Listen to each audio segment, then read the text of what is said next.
Started because of the coronavirus pandemic, so many people got innovative with free time. For one local dad, he turned to wrestling and the World Wide Web. WESH2's Jaclyn DeAugustino shows us how he used the quarantine to bring the community together. When stay-at-home orders hit Central Florida, Dan Ward got creative. This Orlando dad started his own wrestling webcast, Ward Wrestling Live, a platform to talk to athletes, coaches, really anyone in the wrestling community with a story to tell. I wanted people to see and hear about this sport that's been a vehicle for so many people that, I mean, there's people that you talk to that are like, I'd be in jail, I'd be dead, I'd be on the streets, my grades would still be in the dumps, and it was all fixed by this sport. Dan has never wrestled or even stepped on a mat. The driving force behind his show, his son Daniel. He fell in love with it, but he just got his butt kicked. I mean, day in and day out, he just got beat, and he only wrestled during the season. And then he wrestled 8th grade, again, just crushed, right? 0-30, 7th and 8th grade. So, but I could see that he really loved this sport, and there was a real passion for it. Daniel now wrestles at the First Academy in Orlando with quite a few wins under his belt. What have you noticed in him at school or just off the mat in general from before he started wrestling to now? His confidence has grown immensely. Even through the losing, his confidence and his discipline has grown. He's learned how to focus. He'll learn how to get out on the mat. He'll train himself to time block, and he'll do his homework when he's supposed to. Dan wanted to give back to wrestling, a community that felt like family.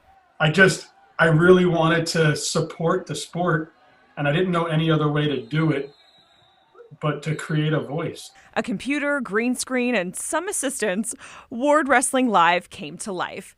Since the show started in April, Dan has hosted around 290 shows with athletes from all across the country, from top collegiate wrestlers in the Big Ten to retired high school coaches.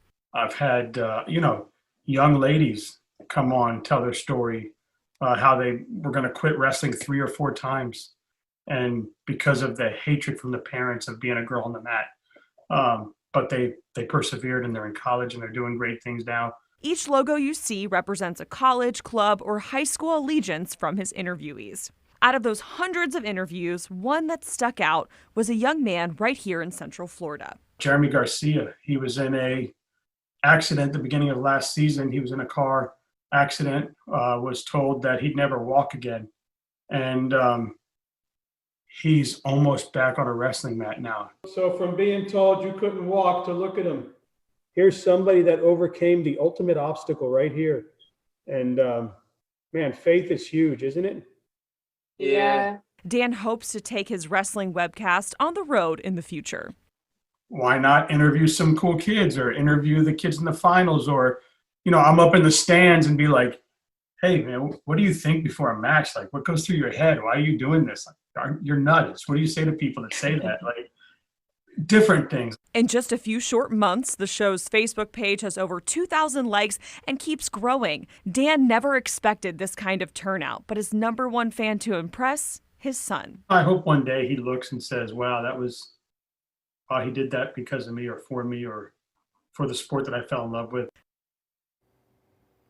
And Dan says his next goal that he has planned after coronavirus, he wants to travel to everyone and every place who were a part of his show and personally thank them for their support. Adrian, really cool that people find ways to connect even though we are in quarantine and coronavirus. We're still finding that connection even through a sport. Absolutely. And finding things to be excited about, like that young man, Jeremy Garcia, looking forward to getting back on the mat. Great stuff, Jaclyn. Thank you.